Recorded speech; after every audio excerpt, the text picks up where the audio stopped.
menyikapinya dengan positif, ya, untuk menyikapinya dengan positif, ya, dan juga tadi, ya, insya Allah akan menjadi pahala syuhada, bagian daripada pahala syuhada bagi kita semuanya.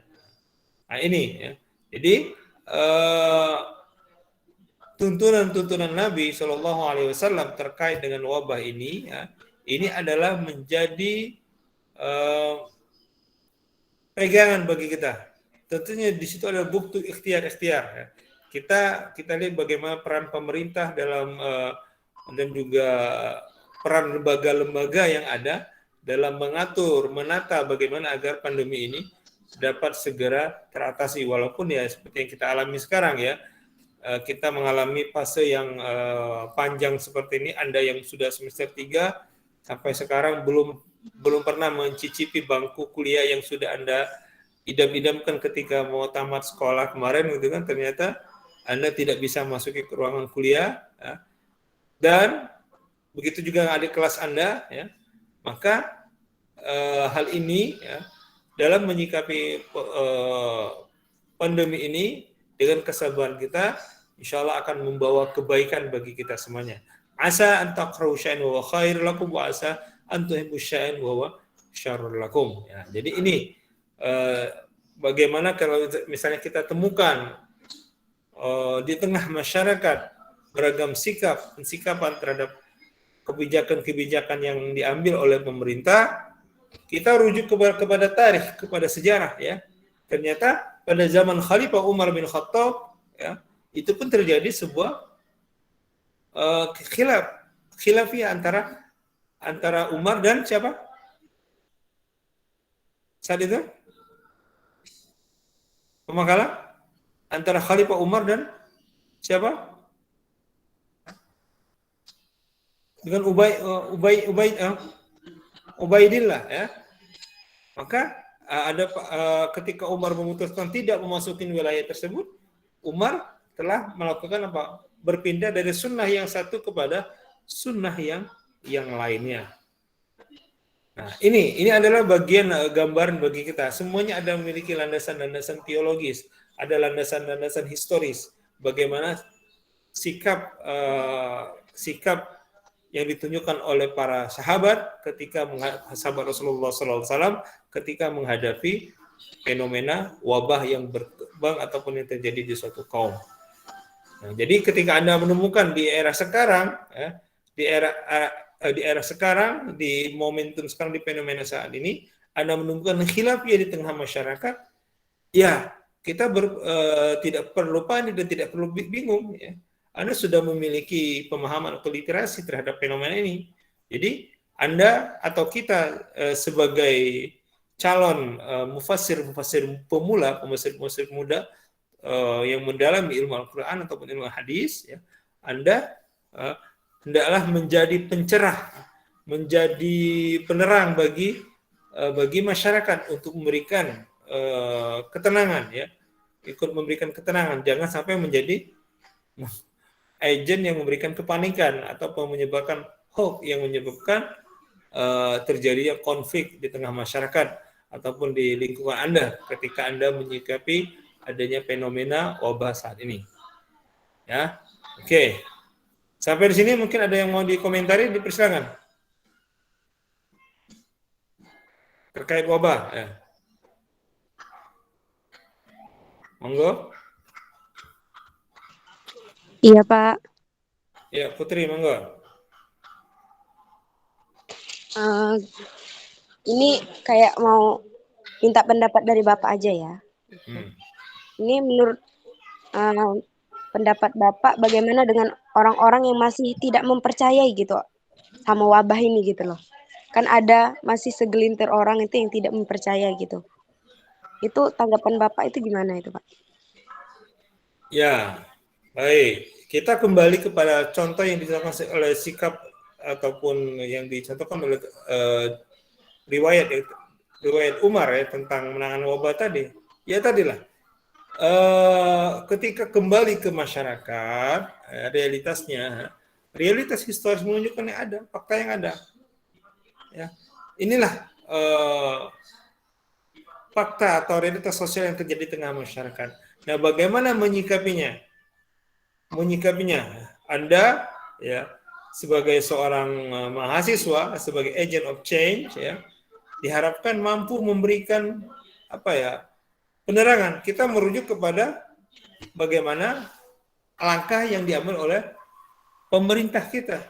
Ya, setidaknya kita mensupport apa yang telah dilakukan oleh pemerintah ya.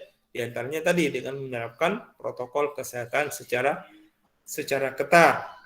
Adapun bagi yang tidak percaya, yaitu hak asasi mereka. Ya, jangan sampai kita mendoakan yang jelek, misalnya, ya bagi mereka yang belum pernah merasakan terpapar wabah ini, ya mungkin mereka bisa berargumentasi seperti itu, gitu kan.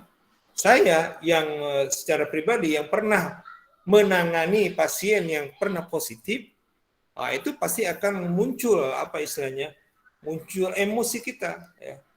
Maka dalam kondisi ini mestinya kita mampu saling membagi empati, saling membagi simpati ya.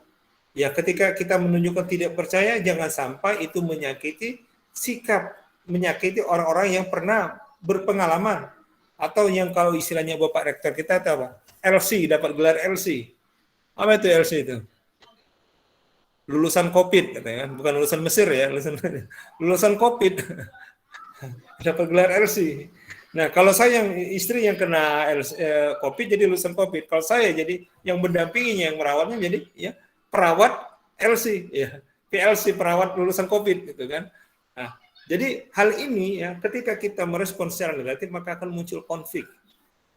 Ya, di sini kita perlu sikap tasamuh, sikap toleransi ya. Silakan mereka yang tidak percaya, kita doakanlah mudah-mudahan kita selalu diberikan kesehatan dan keselamatan. Jangan sampai kita mendoakan yang jelek-jelek kepada mereka yang masih sampai detik ini mungkin tidak percaya dengan adanya fenomena COVID ini ya, atau menganggap ini ada sebagai konspirasi dan lain sebagainya. Itulah hak asasi mereka untuk berpendapat ya. Itulah resiko sebuah negara demokrasi ya. Maka kita sebagai orang yang tadi ya, sebagai LC lulusan perawat lulusan COVID gitu kan, kemudian kita sebagai akademisi ataupun Anda sebagai mahasiswa hendaklah mensupport, memberikan contoh, memberikan keteladanan bagi lingkungan di sekitar kita dalam menyikapi wabah yang ada. Ya, jangan menjadi penyebar hoax ataupun penyebar konflik, pemicu konflik ya. Jadi di sini kita sebagai pencerah bagi masyarakat, memberikan ketenangan, memberikan kedamaian, bukan memberikan kegelisahan ataupun menyebarkan kegelisahan ataupun kepanikan. Kenapa? Karena saya yakin bagaimanapun Anda dengan beragam latar belakang pendidikan Anda di tingkat aliyah ataupun di aktivitas Anda di organisasi, apa yang Anda sampaikan akan didengarkan ataupun dilaksanakan oleh masyarakat di lingkungan kita. Nah, inilah yang menjadi beban sosial bagi kita, tugas sosial bagi kita sebagai bagian daripada Tridharma perguruan tinggi. Ya, karena tadi tugas di perkuliahan ini, di dosen ini ataupun di perguruan tinggi, tugas dosen itu tidak hanya mengajar seperti ini gitu kan. Nah, kami juga ada kewajiban untuk melakukan riset atau penelitian ataupun juga melakukan pengabdian masyarakat dengan beragam aktivitas sesuai dengan bidang ilmu ataupun keberminatan kita untuk melakukan sebuah pengabdian kepada masyarakat. Nah, inilah peran penting kita, ya, di kondisi pandemi saat ini. Oke, saya kira cukup untuk masalah pandemi ya, untuk masalah wabah ya. Rasulullah dan para sahabat secara historis telah menunjukkan kepada kita bagaimana realitas sosial historis yang terjadi ketika menghadapi wabah. Dan ketika hal itu terjadi dengan dengan saat ini, ketika kita menemukan perbedaan pendapat tentang pola penanganan ataupun menyikapi wabah, itu adalah hal yang biasa, kita anggap biasa saja. Itu pun sudah terjadi pada zaman Nabi Sallallahu Alaihi Wasallam. Yang pasti kita saat ini ada patokan apa yang dilakukan oleh pemerintah, itu yang terkait dengan penanganan COVID ini, maka kita wajib untuk membantunya ya. Kenapa? Karena kita tahu ya, di antara maqasidus syariah, tujuan ditetapkan syariat ya dari Imam Syatibi, dari 5 tujuan daripada syariat itu apa? Pertama, yaitu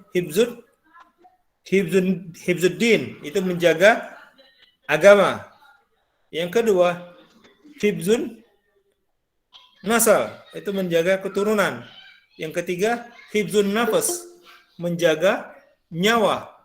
Kemudian hibzul akal, menjaga akal. Kemudian hibzul mal, itu menjaga harta. Nah, di antara 5 maqasid syariat ya, tujuan daripada ditetapkan syariat itu adalah untuk menjaga jiwa. Maka di sini kewajiban kita untuk mentaati aturan-aturan yang ada. Ternyata kan aturan yang dibuat untuk menjaga keselamatan kita. Nah, maka di sini kewajiban kita untuk mendukung ya langkah-langkah yang diambil pemerintah ketika dalam penanganan ataupun mengatasi pandemi COVID-19 atau wabah corona ini. Ya, oke. Saya kira itu pembicaraan kita terkait corona ya. Berikut kita akan berbicara terkait tentang bagaimana tuntunan Nabi SAW terkait penggunaan air.